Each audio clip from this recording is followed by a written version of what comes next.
Señor doctor Luis Guillermo Rivas. El doctor Guillermo Rivas es licenciado en Derecho y Notariado por la Universidad de Costa Rica, con maestría en Administración de Empresas, asimismo maestría en Derecho Empresarial. Destacado catedrático universitario en Costa Rica y actualmente es magistrado de la Corte Suprema de Justicia de Costa Rica. Vamos a recibirlo con un caluroso aplauso, por favor.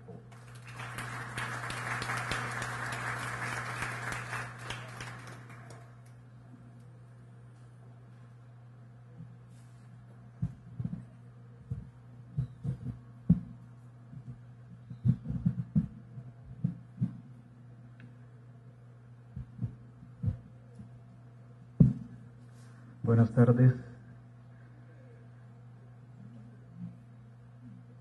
Muchas gracias por permitirme conversar con ustedes, colegas jueces, acerca de estas preocupaciones que constantemente nos aquejan y nos angustian en este quehacer nuestro de tratar de resolver los conflictos. Quiero agradecer al Poder Judicial de Perú esta invitación a participar con ustedes, a conversar con ustedes, a tratar de exponerles cómo hemos enfrentado nosotros esos problemas de la tardanza en la solución del conflicto. El doctor San Martín y el doctor Salas han expresado en la mañana y en la tarde de hoy, en una forma magistral, los problemas que aquejan a este Poder Judicial. Pero sí es notable que en nuestro Poder Judicial y en los otros poderes judiciales, como lo ha resaltado el doctor Salas, tenemos problemas que son comunes, problemas que son semejantes. Es posible que en el enfrentamiento de esos problemas tengamos algunas soluciones que podrían ser aplicadas en algunos de los otros lugares. Desde luego que nos distancian culturas diferentes, historia diferente, tradiciones diferentes, y estas palabras solo pretenden indicarles cómo hemos enfrentado esos problemas allá. Desde luego que podrían no ser la solución a sus problemas acá, y también podría ser que la solución que le hemos dado nosotros no sea la más adecuada. Sí quiero empezar recordando a don Jorge Solís. Esperé verlo aquí y me sorprendí cuando me dijeron que había fallecido hace unos días. Lo conocí en Bolivia, en Santa Cruz de la Sierra, en una capacitación sobre oralidad y proceso civil en el aula iberoamericana, patrocinado por el Reino de España. Y en esa oportunidad, don Jorge Solís me reiteró una invitación para venir al Congreso de Jueces que se realizaba ese año. Yo no pude venir en esa oportunidad. Había estado ya en un Congreso de Jueces de Perú en Arequipa. Estuve ahí con ustedes. Y esta entonces sería mi segunda oportunidad para conversar sobre estos temas con un grupo de jueces, de juez a juez. Quisiera también contextualizar estas palabras y esta conversación, conversando un poco de derecho, de proceso, de brechas, de tardanza, de mora, de eficacia, de eficiencia, de calidad de la justicia. Podríamos ir a los orígenes. En la antigüedad, en la prehistoria y más allá, surgen las profesiones principales, las profesiones más importantes, a raíz de requerimientos del grupo. Posiblemente, la primera profesión que se desarrolla sea la del médico, que da respuesta a los problemas de salud de cada uno de aquellos habitantes de aquellas épocas, y empieza entonces a curar las enfermedades que aquella persona tiene. Y después es posible que hayan surgido los constructores y los arquitectos, porque tienen que satisfacer las necesidades de protección y de habitación de las partes, y de los habitantes, y del grupo, que se va formando poco a poco, y se va relacionando entre sí, y se va protegiendo, pero también va creando conflictos entre sí, porque empieza a surgir la necesidad de determinar de quién es esto o lo otro, las obligaciones y los compromisos, y posiblemente de quiénes son aquellos animales o estos, y de quiénes son estos o aquellos hijos, o de quién es esta o aquella compañera o compañero. Y entonces surge otro profesional que va a resolver los conflictos de relación entre las partes. Y surge entonces las normas para resolver esos problemas que se suscitan en la vida de relación, y también surge el abogado, el jurista y el juez. Con una misión clara de resolver el conflicto, de resolver el problema, y se crea posteriormente la institución del Poder Judicial, a quien le atribuye la organización y los sistemas y la división de los poderes, le atribuye la función de decir el derecho, de resolverlo. Y surge también entonces la norma que establece cómo se resuelve ese conflicto, se define, pero también surge posteriormente el trámite, el proceso, la herramienta, el instrumento con que vamos a aplicar la ley de fondo. Y desde luego que los que aplicamos y manejamos esa herramienta, y los que tenemos que llevar desde la demanda hasta la sentencia, el proceso, dirigirlo, somos los jueces, que dentro del Poder Judicial, dentro de ese aparato, dentro de esa institución, somos al final los que tenemos la potestad, el poder que nos da la sociedad de resolver el conflicto. La legitimidad de los jueces, lo que nos da a nosotros ese poder de resolver el conflicto, al igual que al Poder Ejecutivo y al Poder Legislativo, es el grupo, la sociedad, el pueblo. Pero ¿cómo dimana ese poder del pueblo a nosotros? porque es muy claro que para escoger a sus representantes en el poder legislativo y en el poder ejecutivo, el pueblo vota. Nosotros obtenemos ese poder, esa legitimación de lo que los pensadores y los filósofos llaman ahora la legitimidad argumentativa.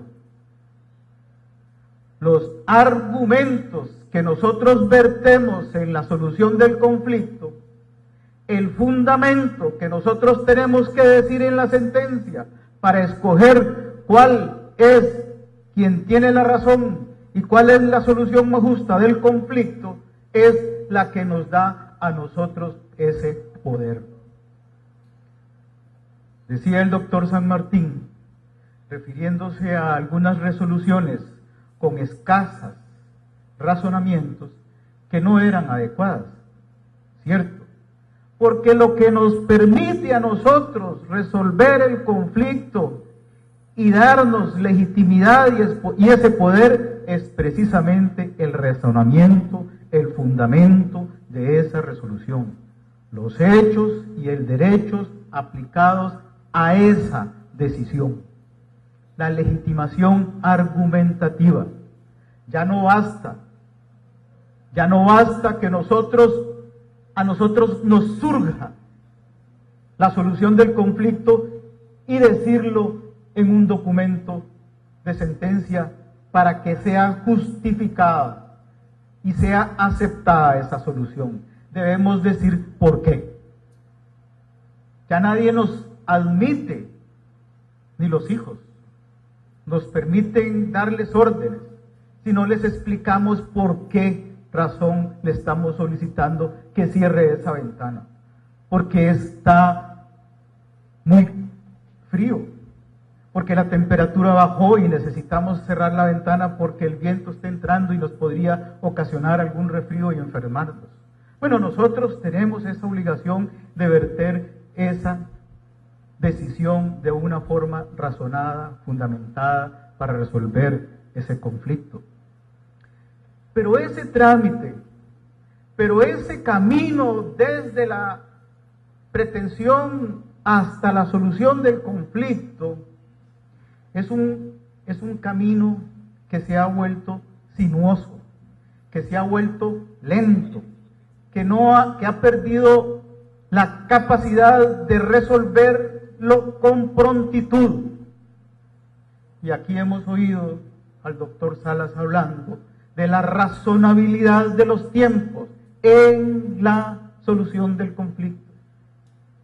Y entonces nos exigen a nosotros que resolvamos en plazos razonables, en plazos proporcionados, en plazos que no vayan a distancias en donde la solución más bien sea una injusticia por haber transcurrido en exceso, por haber transcurrido en demasía los tiempos para resolver conflictos que a veces son sencillos.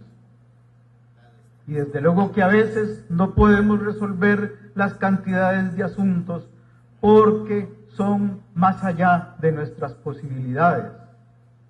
Sin embargo, entonces tenemos que empezar a pensar de una manera diferente cómo estamos llegando hasta ese final.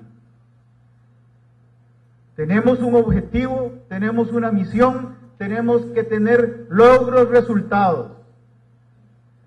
Los jueces hemos sido celosos de nuestra autonomía, hemos sido celosos de nuestra independencia, hemos tratado de proteger con nuestra cobertura ante los poderes la justicia de nuestra decisión.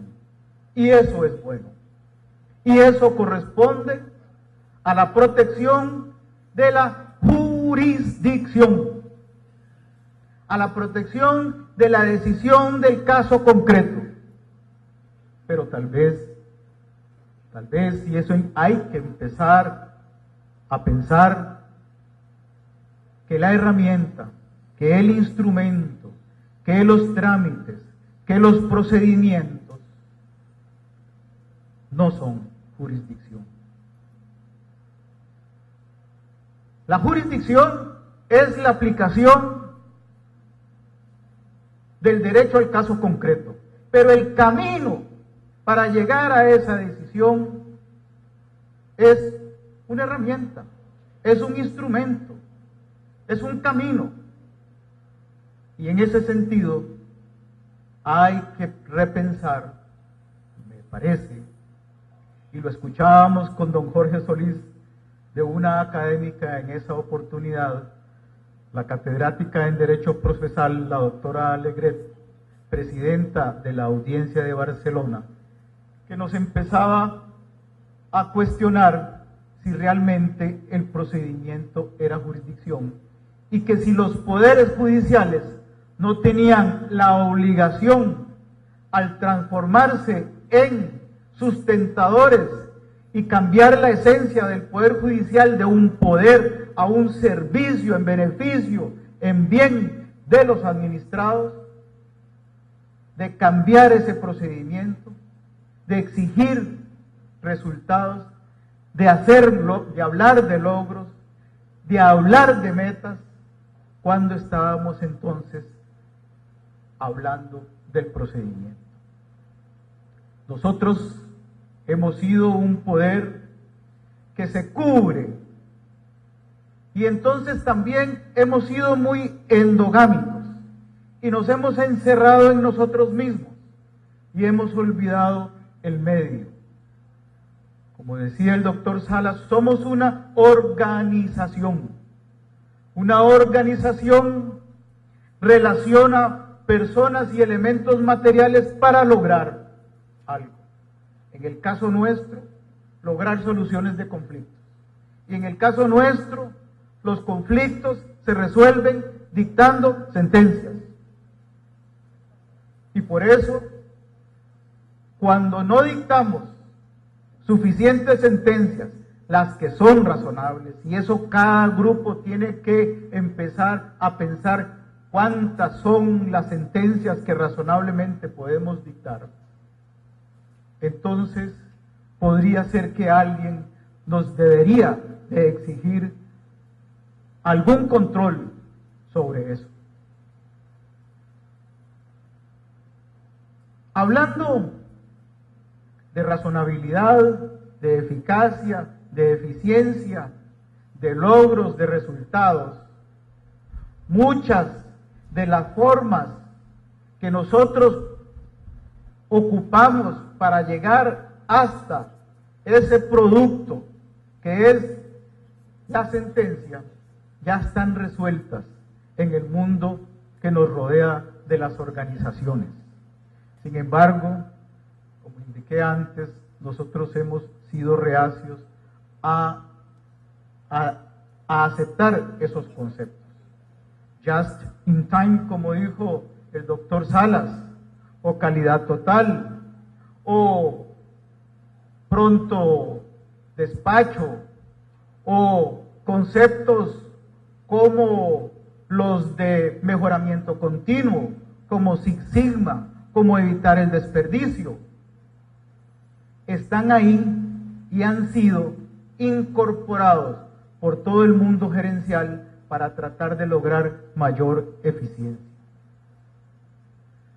Posiblemente sea oportuno empezar a pensar nuestros poderes judiciales como organizaciones que tienen que empezar a aceptar ese tipo de conceptos. Y por eso al interno, algunos jerarcas de los poderes judiciales han incorporado a otros profesionales para que colaboren con nosotros en estas decisiones. Y han venido a colaborar con nosotros administradores, y han venido a colaborar con nosotros ingenieros, y han venido a colaborar con nosotros informáticos. También la aplicación del derecho a través de cientos de años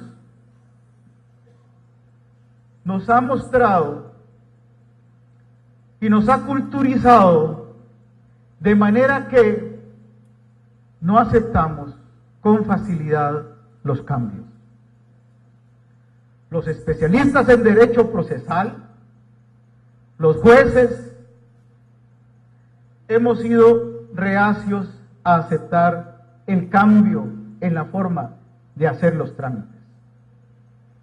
Tanto así que cuando alguno de los jueces inferiores innova, propone algo nuevo, dicta una resolución que tiene conceptos o que interpreta los conceptos de manera diferente a como ha sido tradicional, siempre que no haya afectado el derecho de defensa, que es esencial, los superiores tenemos la tendencia a anular esas resoluciones y devolverlas para que se hagan como la habíamos hecho tradicionalmente.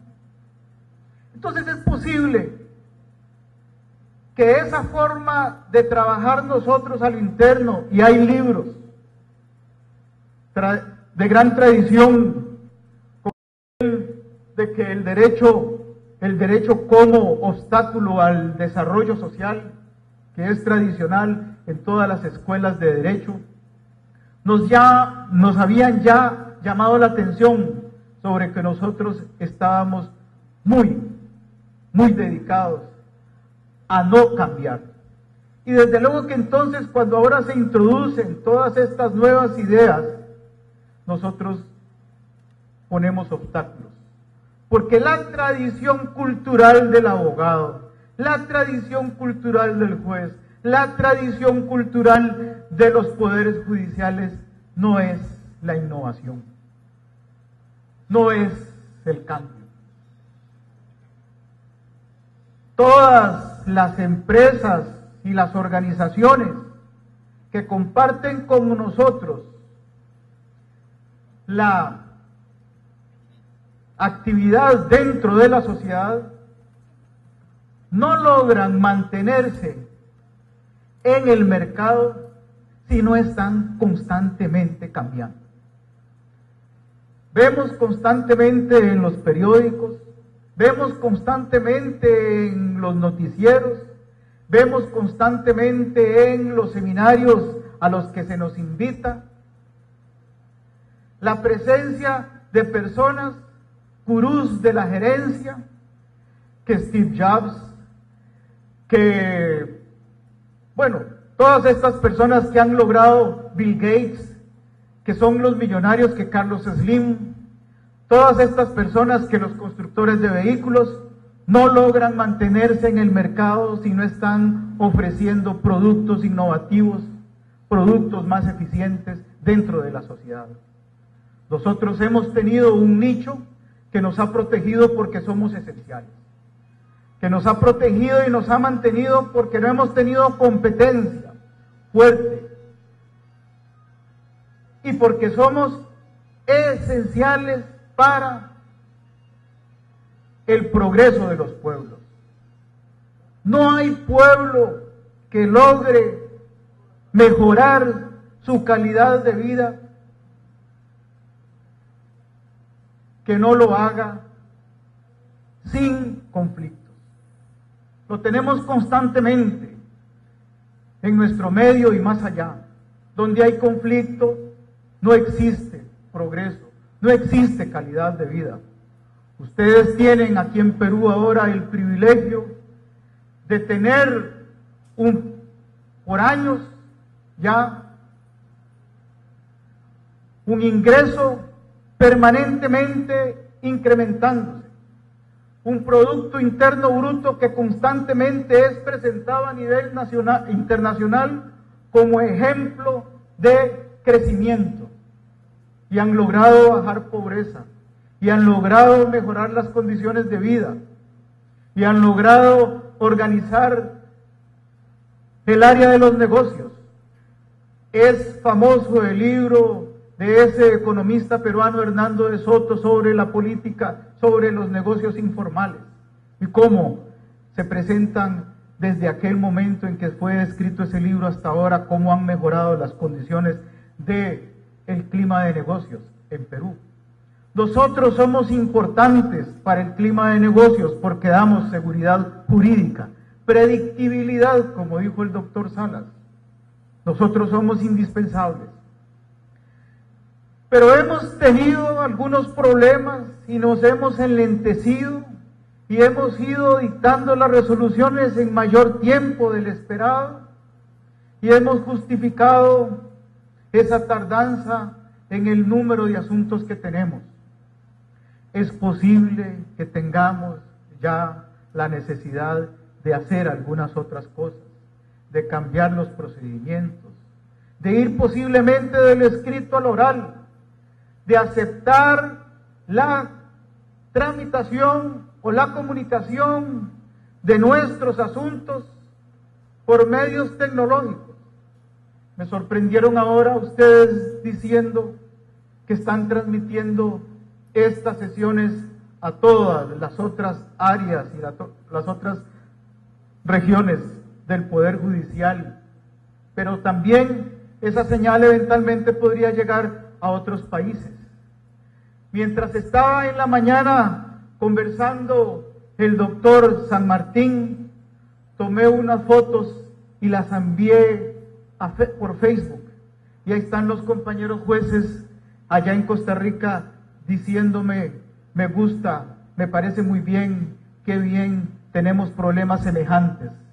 Entonces hay una nueva forma de comunicarse. Y la tecnología de la información se adapta perfectamente a lo que nosotros hacemos. Nosotros decimos argumentos. Las partes nos dicen argumentos. El proceso es un medio para transmitir argumentos a un tercero imparcial que resuelva el asunto. Nosotros vertemos palabras, conceptos, y las contrastamos, y oímos testigos, y las transmitimos. Bueno, toda esa comunicación ahora se puede hacer por estos medios, y a distancia. Entonces, tenemos que ver de qué manera logramos incorporar todas esas nuevas formas de comunicarse. Nos van a afectar, ya nos están afectando. Escribimos con lapiceros, con plumas, después con máquinas de escribir, después con computadoras, ahora escribimos con laptops y enviamos a distancia documentos y recibimos testigos de una ciudad a otra o de otro país a otro. Eso nos está afectando. A los periodistas les ha afectado, que hacen una labor semejante a la de nosotros, que es recoger información para pasarla por el tamiz de su escrito a el periódico. Bueno, ahora ha surgido lo que llaman el periodismo ciudadano, en donde las personas toman los blogs, toman estas redes sociales e informan a todo el grupo, y la gente deja de leer los periódicos. Y ya el New York Times dijo que él iba a cerrar en unos años su emisión impresa. Y entonces nosotros tenemos que pensar cómo vamos a incorporar todas esas tecnologías con el afán de hacer mejor en tiempos razonables lo que nos corresponde, que es resolver el conflicto. Quisiera pasar ahora a indicarles algunas experiencias concretas que hemos tenido en el Poder Judicial costarricense para resolver y tratar de darle mayor celeridad a la solución de los conflictos. Hemos redactado proyectos de ley que han transformado algunos de los procesos en procesos orales, y los asuntos contenciosos administrativos ahora han pasado de resolverse en 8 y 10 años a resolverse en 1 año, a resolverse en 2 años. Y hemos dictado una ley que introduce el proceso monitorio para los cobratorios, y hemos pasado también de cobrar los asuntos y las obligaciones dinerarias de 2, 3 y 5 años a resolverlas en meses. Pero también tenemos el problema de que cada uno de nosotros cree que su área es especial. Los de familia creen que el procedimiento de familia tiene que tener principios determinados y tienen que tener su propio código. Y los de agrario creen también que el código que tramite sus asuntos tiene que ser especial, y los civiles, y los de trabajo. Entonces, cada una de esas diferentes materias quiere tener su propio proceso. Y desde luego que la Asamblea Legislativa nuestra, el Congreso nuestro, no tiene la agilidad, aunque dicen ellos que sí tienen la voluntad, pero ahí están esos proyectos de ley esperando su aprobación.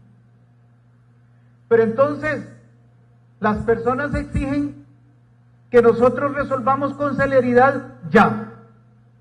Y entonces, ¿cómo hacemos eso?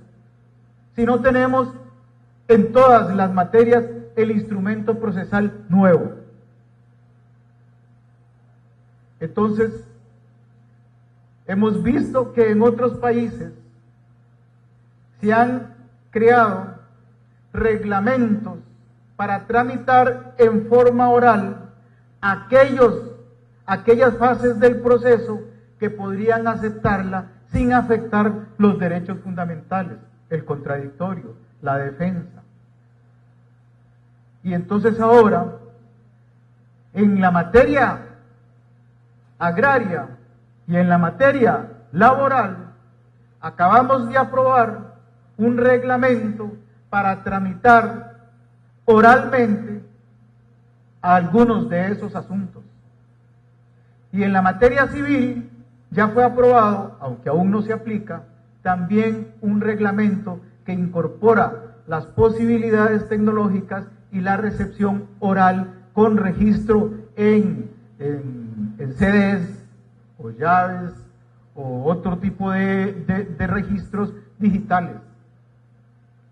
Y eso mejora la fidelidad de la recepción de la prueba. Nosotros hemos recibido la prueba a través de otros, a veces un auxiliar, a veces un técnico, a veces un colaborador del despacho, que oye a las partes, las vierte en un documento y después nosotros lo leemos.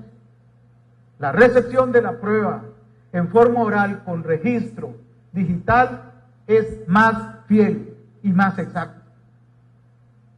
Bueno, entonces hemos tenido ahora esta otra situación. Ya no solamente cambios legislativos, sino que también cambios del procedimiento sin cambios legislativos con la organización de la tramitación mediante un reglamento.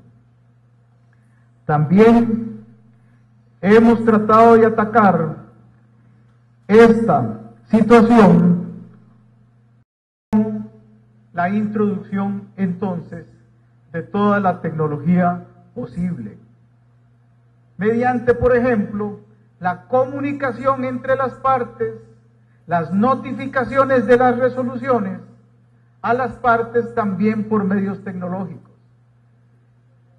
Entonces estamos notificando a las partes por correo electrónico, por fax, pero hemos dejado de llevarle las comunicaciones judiciales a los abogados y a las partes a sus oficinas como lo hacíamos antes. Se las enviamos por correo electrónico, se las enviamos por fax, y si no requiere o si no tiene estas facilidades, entonces se las entregamos en los despachos. Venga a recogerlas usted. Desde luego que la introducción de todas estas tecnologías de parte de nosotros levantan alguna resistencia y también de parte de los abogados. Pero esa brecha digital no nos debe impedir a nosotros introducirlas, sino lo que tiene que hacer es que de parte de nosotros tenemos que colaborar con los abogados y con las partes para tratar de subir el nivel de conocimiento tecnológico para que puedan aceptar el uso de esos nuevos sistemas, porque va en beneficio de todo el grupo, porque va en beneficio de fidelidad, porque va en beneficio de celeridad. Otra situación que se nos ha presentado atañe también a la forma en que nosotros nos conducimos. Los jueces tenemos responsabilidades de carácter civil, responsabilidades de carácter penal, responsabilidades de carácter administrativo, corporativo, social, éticos. Hemos creado comisiones de valores para tratar de llegar con principios, con valores a cada uno de nosotros, de manera que tengamos mayores niveles de exigencia, pero porque nosotros mismos los hemos aceptado y los hemos incorporado. Recientemente acaba de terminar un proceso en donde en todo el país nos hemos reunido con los jueces para tratar de establecer cuáles son los valores que distinguen nuestra actividad. Y todos nosotros tenemos esos principios y esos valores, y nos hablan de honradez y de honestidad y de justicia, y todas esas virtudes nosotros las tenemos, y todas esas virtudes deberían de permear nuestro quehacer. Y entonces llegaron a la conclusión de que las virtudes que deberían de destacarse en nuestra labor son el compromiso, la integridad y la iniciativa. Y cuando hablo de iniciativa, también es importante entender que nosotros somos parte de un aparato burocrático, de un engranaje, que no solamente somos los jueces. En nuestro país, 1.100 jueces, pero somos 11.000 empleados en el Poder Judicial, pero solo somos 1.100 jueces. Nosotros somos característicos porque también dentro del Poder Judicial nuestro está el organismo de investigación judicial, la Policía de Investigación, que tiene alrededor de 1.500 a 2.000 investigadores, pero también están los laboratorios, pero también está el Ministerio Público con 500, y también está la Defensa Pública con 300, y todo el aparato burocrático. Y entonces hemos diseñado una comisión que estimula y rescata las buenas prácticas en las diferentes oficinas.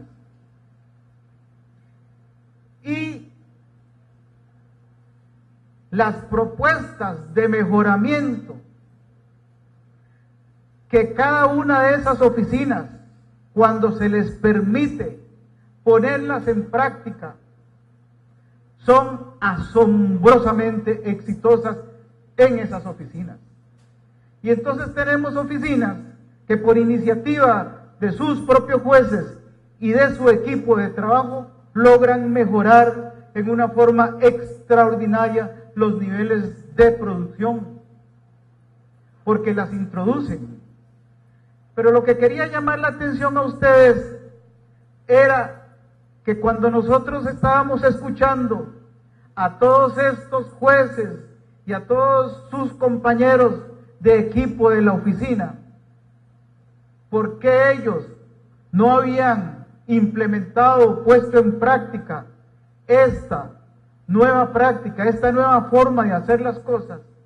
Nos dijeron, lo habíamos propuesto, se lo dijimos al administrador, se lo dijimos al director ejecutivo, se lo dijimos al director de informática, se lo dijimos a otra determinada persona, dentro de la administración. Ellos ya lo habían propuesto y la propia administración les había dicho: no tengo presupuesto, no tengo suficiente personal, no tengo suficiente recursos para poder implementar eso, tengo que comunicarlo al superior, tengo que llevarlo al consejo.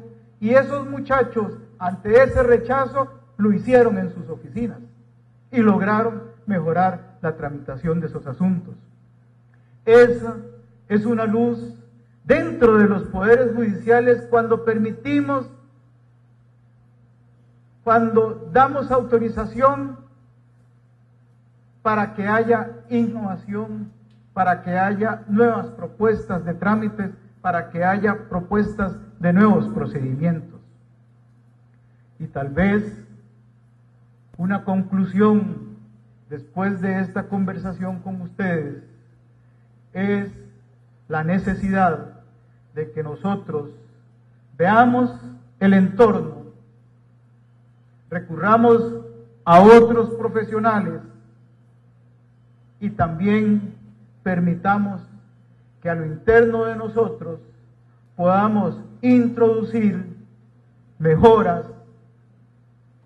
nuevas formas de hacer las cosas que nos permitan lograr esa eficacia, esa eficiencia y esa calidad en la solución de los conflictos. Muchísimas gracias.